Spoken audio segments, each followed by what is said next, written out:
আজকে আমরা NSD graphic design level 3 অ্যাসেসমেন্টগুলোতে যে জবগুলো আসে, ইলাস্ট্রেটর পার্টের যে জবগুলো আসে তার মধ্যে লোগো ডিজাইন একটা। এই লোগো ডিজাইন সবুজের সচিবতা, এই ধরনের লোগো ডিজাইনটা প্রায় আমরা দেখতে পাই যে এনএসডির অ্যাসেসমেন্টগুলোতে চলে আসে ইলাস্ট্রেটর পার্টে। যে জবগুলো ইলাস্ট্রেটর করতে হয় এর মধ্যে আপনার ইলাস্ট্রেটরের জবের মধ্যে যে লোগো ডিজাইন থাকে, এই সবুজের সজীবতা বা অন্য ধরনের আরও বিভিন্ন ধরনের লোগো আছে সেগুলো চলে আসে। তো আজকে আমরা এই সবুজের সজীবতা এই ধরনের যদি লোগোগুলো আসে তাহলে আমরা কীভাবে ডিজাইন করব। তো আমরা জানি যে এনএসডির প্রত্যেকটা জব করতে গেলে কি একটা জব স্পেসিফিকেশন মেনটেন করে আমাদের কি জবগুলা করতে হয়। তো ঠিক তেমনি আমাদের যে আজকে আমরা যে লোগোটা ডিজাইন করব এই লোগো ডিজাইনের ক্ষেত্রেও কিছু কি জব স্পেসিফিকেশন রয়েছে, যে এর মধ্যে যে আমাদের রয়েছে আউটপুট সাইজ 1000 পিক্সেল বা 1000 পিক্সেল, কালার কোড 4টা কালার কোড দেওয়া আছে। এই কালার কোড দিয়ে আমাদের কি করতে হবে, ডিজাইন করতে হবে। এবং এখানে যে ফন্টটা ইউজ হবে সেটা হচ্ছে কি Brahmaputra MJ. Mockup view as per স্যাম্পলে যেভাবে দিয়েছে মকআপ ভিউ আমরা ঠিক সেভাবেই করব। আর export file type PNG, JPG, SVG, save as type AI, PDF, ইপিএসে আমাদের কী করতে হবে, সেভ করতে হবে। ওকে, তাহলে আমরা সরাসরি ইলাস্ট্রেটরে চলে যাই। আমাদের মূলত এই লোগোটাই কি ডিজাইন করতে হবে, তাই না? তো আমরা এই লোগোটা ডিজাইন করব কিভাবে, আমি শুরু থেকে আবার আপনাদের দেখাবো। আজকে আমরা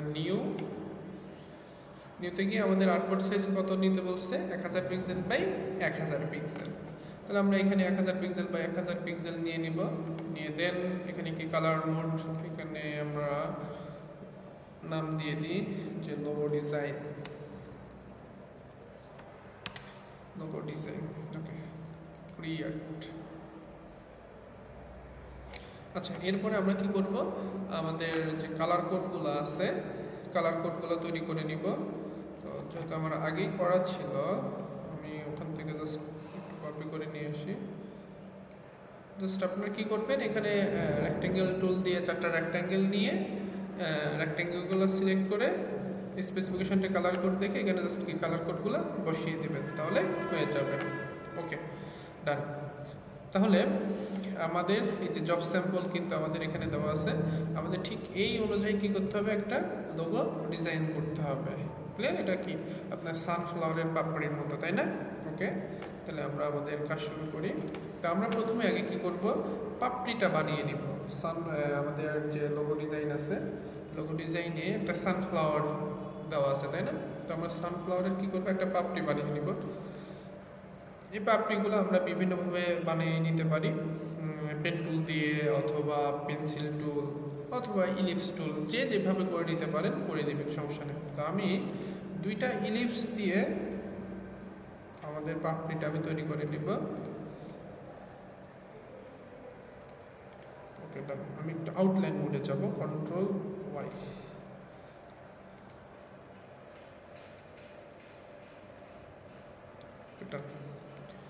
এখন শেপ বিল্ডার টুল দিয়ে এটাকে কি করব, কেটে নেব। বাস, এই যে আমার কিন্তু কি পাপড়ি তৈরি হয়ে গেছে, তাই না? এখন দেখেন এখানে কি আছে, যে পাপড়িগুলো কি রাউন্ড হয়ে, যেমন ফ্লাওয়ারের চার ধারে কি থাকে, আপনার পাপড়ি থাকে। আমরা ঠিক এই কাজটা করে নিব। আমরা এই শেপটা সিলেক্ট করলাম, সিলেক্ট করে আমরা যাব কোথায়, রোটেট টুল অল্টার ধরে আমরা একটা সেন্টার পয়েন্ট নির্ধারণ করে নিব। যে সেন্টার পয়েন্ট অনুযায়ী আমাদের কি হবে, ফ্লাওয়ারের যে পাপড়িটা আছে এই পাপড়িটা রোটেট করব। তো আমরা আমাদের যে পাপড়িটা তৈরি করে নিয়েছি, এটার নিচের যে কর্নারটা আছে এটাকে আমরা সেন্টার পয়েন্ট ধরে নেব। তাহলে অল্টার কি প্রেস করে আমরা ইন্টার হয়ে যাব। এইখানে আমরা কত ডিগ্রি অ্যাঙ্গেলে আমাদের পাপড়িগুলো রোটেট হবে সেটা নির্ধারণ করে দিব। তো আমরা 20 ডিগ্রি দিয়ে দিব। 20 ডিগ্রি দিয়ে আমরা কি করব, কপি, নট ওকে, এখানে দিতে হবে কি কপি দেওয়ার পরে আমরা এখানে এসে জাস্ট কি করব, ডি প্রেস করব, কন্ট্রোল ডি। দেখেন আমাদের কিন্তু কি হয়ে গেছে, আপনার যে এক লেয়ারের যে পাপড়ি, এক লেয়ারের পাপড়ি কিন্তু এখানে হয়ে গেছে, তাই না? এক লেয়ারের পাপড়ি কিন্তু হয়ে গেছে। এখন আমাদের স্যাম্পল অনুযায়ী এখানে কিন্তু কয়টা লেয়ার আছে? একটা, দুইটা, তিনটা, চারটা লেয়ার আছে। চারটা লেয়ারের পাপড়ি আমাদের করতে হবে। তো আমাদের যেহেতু একটা লেয়ারের পাপড়ি হয়ে গেছে, এই একটা লেয়ারের পাপড়িকে আমরা চারটা লেয়ারে রূপান্তর করব। দেখেন আমি যখন সিলেক্ট করতেছি তখন দেখেন এইখানে কিন্তু আরও অনেকগুলো শেপ তৈরি হয়েছে। যখন একটা রোটেটের সময় যখন একটা পাপড়ি আর একটা পাপড়ির উপর দিয়ে গেছে, বা আপনার হচ্ছে দুইটা দুইটা পাপড়ি মিলিত হয়ে কিন্তু আবার কি করছে, আর একটা কিন্তু পাপড়ি তৈরি করে ফেলছে। দেখেন যে আমাদের মেন পাপড়ি ছিল কিন্তু এইটা, তাই না?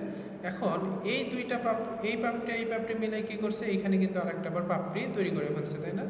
তো আমরা এখন কি করে নিব, এই যে আমাদের যে প্রথম লেয়ারের পাপড়ি, এই পাপড়িগুলোকে আমরা ডিভাইড করে নেব। যেখানে যেখানে আপনার মিলিত হয়েছে ওই মিলিত শেপগুলোকে আমরা কি করে নেব, ডিভাইড করে নেব। তাহলে আমাদের ডিভাইড করার জন্য সহজ পদ্ধতি, আমরা চলে যাব পাথফাইন্ডার প্যালেটে। পাথফাইন্ডার প্যালেট থেকে আমরা কি করব, ডিভাইড। পাথফাইন্ডার প্যালেট থেকে আমরা ডিভাইডে চলে যাব। তাহলে দেখেন আমাদের পাপড়িগুলো কিন্তু ডিভাইড হয়ে গেছে। ওকে, আমি আনগ্রুপ করে নিই।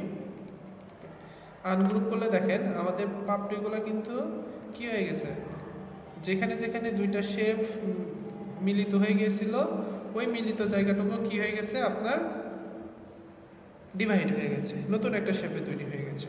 তো আমরা ধরে নিলাম আমাদের এই যে প্রথম যে এই অংশটুকু প্রথম লেয়ার, আমাদের পাপড়ির প্রথম লেয়ার। তাহলে আমরা কি করব, প্রথম লেয়ারটাকে আমরা আগে একটা গ্রুপে নিয়ে আসবো। তাহলে আমি শিফট ধরে প্রথম লেয়ারের প্রত্যেকটা পাপড়িকে আমি কি করব, সিলেক্ট করব।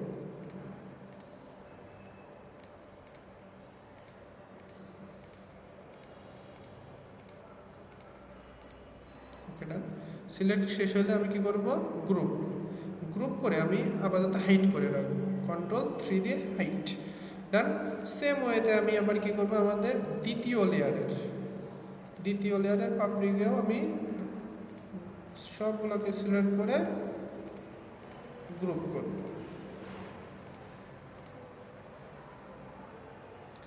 বাস আমাদের গ্রুপ। এটার কালারটা আমরা চেঞ্জ করে নিই। আইড্রপার টুল দিয়ে আমরা এটার একটা কালার দিয়ে দিই ইয়েলো। এই লেয়ারটাকে আমরা কি করে দিব, Ctrl+3 দিয়ে হাইট। দেখেন এরপরে আবার আরেকটা যে লেয়ারটা তৈরি হয়েছে এই লেয়ারটাকে আমরা সিলেক্ট করব।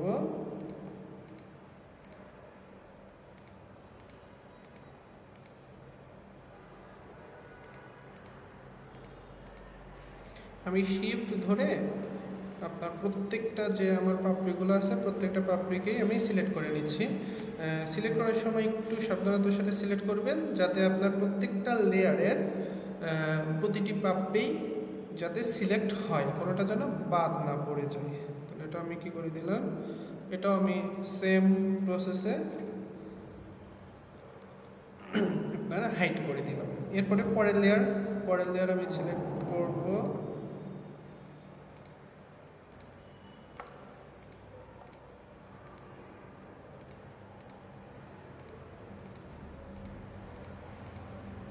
ওকে, সিলেক্ট করে গ্রুপ। দেন এটার আমি কি করব, কালার চেঞ্জ করে দেব। কালার চেঞ্জ করে হাইট, সরি আচ্ছা আমি এটা লক করে দিয়েছি, সমস্যা নেই। লক করলেও যেহেতু আমাদের আর একটা মাত্র লেয়ার আছে। দেন আমি আমার এই লেয়ারটাকে সিলেক্ট করে গ্রুপ, এটার কালার আমি দিয়ে দেব কি, হোয়াইট। এরপরে আমি কি করব, এটার কালার আমরা হোয়াইট দিয়ে দেবো, একদম সাদা। ওকে, এরপরে আমাদের যেগুলো হাইড করে ফেলছিলাম আমরা ওগুলো আনহাইড করবো, Ctrl+3 আমাদের প্রত্যেকটা শেপকে আনহাইড করব। প্লাস আমাদের যেটা লক করা ছিল ওটাকেও আমরা Ctrl+2 দিয়ে আনলক করে ফেলবো। তাহলে দেখেন আমাদের কিন্তু কি সবগুলা এখন কিন্তু দেখেন আমরা প্রথমে পাপড়ির একটা লেয়ার তৈরি করেছিলাম, এখন কি আমাদের কিন্তু যে স্যাম্পল অনুযায়ী আমাদের যে পাপড়ির যে চারটা লেয়ার কিন্তু তৈরি হয়ে গেছে। আমরা এখন এই চারটা লেয়ারকে সিলেক্ট করে কি করব, গ্রুপ, Ctrl+G দিয়ে গ্রুপ। দেখেন আমাদের স্যাম্পলও কিন্তু কি এমন চারটা লেয়ার ছিল, তাই না? আমরা আচ্ছা আমাদের স্যাম্পলের এই যে সেকেন্ড লেয়ারের পাপড়িগুলার কালার ছিল একটু লাইট কালার ছিল, তাই না? যেটা আমরা থার্ড কালারের পাপড়িতে হবে হচ্ছে ডিপ, বাট আমরা থার্ড কালারে দিয়ে দিয়েছি লাইট। এটা আমরা একটু সংশোধন করে নিই, আমরা আনগ্রুপ করে নিই। এইটার কালার কোনটা হবে? এইটা। ওকে, আর এই লেয়ারের কালারটা হবে কোনটা? এইটা। ওকে, ডান। দেখেন আমাদের কিন্তু এখন কারেক্ট হয়ে গেছে। ওকে, তাহলে এবং আমাদের কিন্তু কি যে ফ্লাওয়ারের যে আইকনটা ছিল সেটা কিন্তু তৈরি হয়ে গেছে। এখন আমাদের কি করতে হবে? এই যে সাইডে যে আমাদের একটা রেক্ট্যাঙ্গেল শেপ দিয়ে যে আপনার সবুজে সজীবতা লেখা আছে, জাস্ট এইটুকু অ্যাড করবো আমরা। আমরা প্রথমেই বাংলা লিখতে হবে, তাই না? আমরা বাংলা কিবোর্ডটা অন করে নিব, বিজয় বাহান্ন দিয়ে লিখে নেবেন। এরপরে আমাদের কি করতে হবে? একটা বাংলা ফন্ট নিতে হবে, তাই না? বাংলা ফন্টটা ছিল ব্রহ্মপুত্র। আচ্ছা, আমি বাংলা কিবোর্ডটি একটু বন্ধ করে নিই, এখানে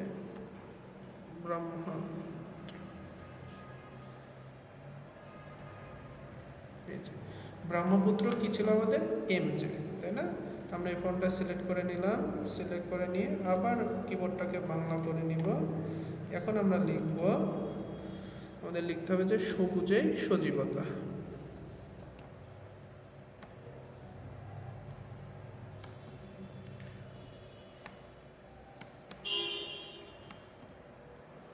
সবুজেই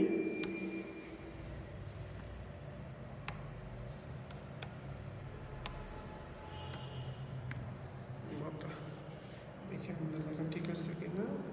সরি, আমাদের এখানে একটু স্পেলিং মিস্টেক হয়েছে, আমরা এটা ঠিক করে নেই। সজীবতা। দেন আমরা কি করবো? আমাদের বাংলা কিবোর্ডটা অফ করে নিব, বিজয় কিবোর্ডটা অফ করে নেব। এটা কন্ট্রোল অল্টার বি দিয়েও আপনি কি অফ করে নিতে পারবেন। ওকে, এরপরে আমরা কি করব? জাস্ট এটাকে একটু বড় করে নিয়ে এটার কালার কি আছে? অ্যাজ পার স্যাম্পল অনুযায়ী এটার কালার সবুজ দেওয়া আছে। তাহলে আমরা এটা এখান থেকে সবুজ কালারটা নিয়ে নিলাম। এরপর কি আছে? আমাদের একটা রেক্ট্যাঙ্গেল। দেখেন এখানে কি একটা রেক্ট্যাঙ্গেলের মধ্যে আছে, তাহলে আমরা একটা রেক্ট্যাঙ্গেল নিব। এই রেক্ট্যাঙ্গেলের কালার আছে আপনার হচ্ছে ইয়েলোটা। ওকে, আমাদের টেক্সটটা কি হয়েছে? টেক্সটটা নিচে চলে গেছে, শেপটা উপরে আছে, টেক্সটটা নিচে চলে গেছে। তো আমাদের কি টেক্সটটাকে উপরে আনতে হবে না? তাহলে আমরা টেক্সটটাকে সিলেক্ট করে অ্যারেঞ্জে যাব, অ্যারেঞ্জে থেকে ব্রিং টু ফন্ট। ওকে, আমরা এই শেপকে এবং আমাদের যে লোগোর আইকন আছে এটাকে আমরা উপরে নিয়ে আসি। এটাকে আমরা কি করব? সেন্টার অ্যালাইন করে দিব। আমাদের যে ফ্লাওয়ারের যে আইকনটা আমরা তৈরি করেছি এটা অনুযায়ী একটা কি সেন্টার অ্যালাইন তৈরি করে নিলাম। আমরা আমাদের এটাকে আরেকটু ছোট করে দিব, বাস ছোট করে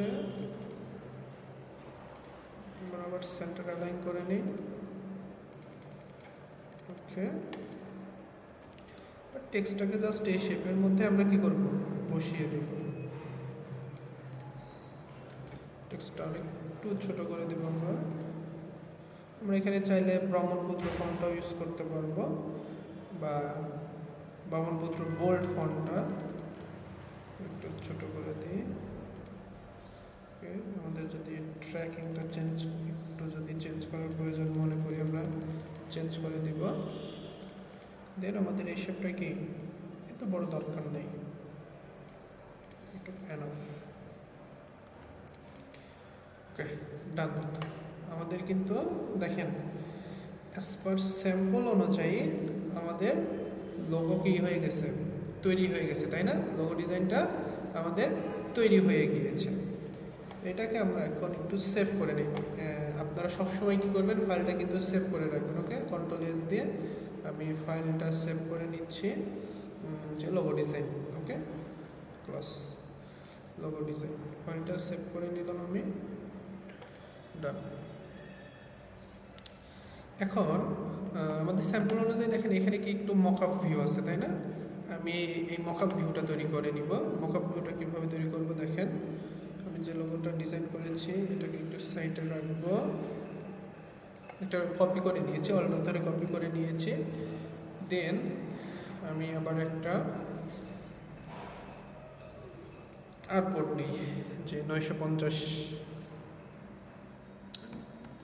পিক্সেল বাই 900 পিক্সেলের একটা আর্টবোর্ড নিয়ে নিলাম।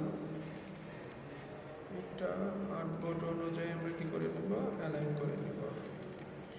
এটার কালার দেব আমি হচ্ছে হোয়াইট কালার, হোয়াইট। ওকে, এই শেপটার একটা কপি আমরা এখানে রেখে দেব। ওকে, এখন দেখেন এখানে কি আছে, আমাদের যে ফ্লাওয়ার যে আইকনটা আছে না, পিছনে কিন্তু এই ফ্লাওয়ার আইকনটা জাস্ট একটু আপনার ওয়াটারমার্ক হিসাবে দেওয়া আছে, তাই না? তাহলে আমি এখান থেকে আমাদের লোগো থেকে জাস্ট আমাদের যে ফ্লাওয়ারের আইকন ছিল এটাকে আমি নিয়ে আসি, এটাকে আমি উপরে নিয়ে আসি, bring to forward. Okay, bring to forward করে জাস্ট এখানে নিয়ে আসি। এইটার দেখেন এখানে কি আছে, ব্যাকগ্রাউন্ডের যে লোগোর ফ্লাওয়ারের যে আপনার আইকনটা এটা কিন্তু আফসা আফসা দেখা যাচ্ছে, তাই না? তাহলে আমরা এটা কি করতে পারি, এই কাজটা করার জন্য আমরা অপাসিটি কমাই দিব। ওকে, আমাদের অপশন বারও কি অপাসিটি কমানোর অপশন থাকবে, অথবা অনেকেই যদি এখানে যদি না পেয়ে থাকেন তাহলে আমরা অ্যাপিয়ারেন্স প্যালেট থেকেও কিন্তু কি এর অপাসিটি কমাই দিতে পারবো। ওকে, বা ট্রান্সপারেন্সি প্যালেট থেকে আমরা কি কমাই দিতে পারবো। আপনি যেখান থেকে ইচ্ছা যে কোনো অপশন থেকে এসে আপনি এই ফ্লাওয়ারের অপাসিটিটা কি করবেন, কমাই দিবেন। আচ্ছা, ওকে, ডান। এবার আমি কি করব, এই যে দেখেন আমি একটু আউটলাইন করে যাই। আমাদের শেপ কিন্তু এইটা, তো আমাদের শেপের বাইরেও কি হয়ে গেছে, আমাদের ফ্লাওয়ারের আইকনের কিছু অংশ চলে গেছে। তো এটা আমি কিভাবে সমাধান করব, আমি সমাধান করব এটা হচ্ছে আরেকটা শেপ নিয়ে আমি এটাকে ক্লিপিং মাস্ক করে দিব। আমি এটাকে অ্যালাইন করে নেই, অ্যালাইন করে নিলাম আমি। দেন এই দুইটা শেপ সিলেক্ট করে আমি, অথবা এই শেপ সিলেক্ট করে আমি কী করবো, মেক ক্লিপিং মাস্ক। দেখেন আমার কিন্তু কী হয়ে গেছে, এই আমার যে সানফ্লাওয়ার ছিল এটা কিন্তু কি আপনার ওই শেপের মধ্যে আবদ্ধ হয়ে গেছে। তো আমরা যদি মনে করি যে না আমাদের এই আইকনটা আর একটু বড় করা দরকার ছিল, আমরা একটু বড় করে নিব, ইচ্ছা মতো বড় করে নিতে পারবো, সমস্যা নাই। বড় করে নিলাম। এরপরে দেখেন এখানে কি আছে, এই যে ধার দিয়ে কিন্তু কি একটু শ্যাডো আছে না, তো আমরা আমাদের নিচের যে শেপটা আছে এই শেপটাতে আমরা ব্যাকগ্রাউন্ড মানে শ্যাডো ইউজ করব।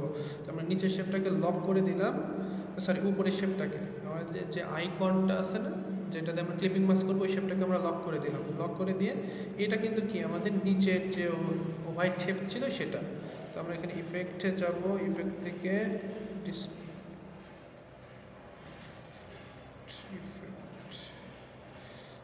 স্টাইলিশ থেকে গিয়ে ড্রপ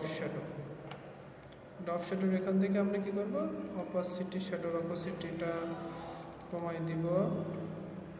বাস এখান থেকে এক্স অক্ষ বরাবর কতটুকু হবে, ওয়াই অক্ষ বরাবর কতটুকু হবে এগুলো জাস্ট দিয়ে দেবেন। ব্লারনেসটা কত থাকবে, আমরা ব্লারনেসটা একটু দিয়ে দিই।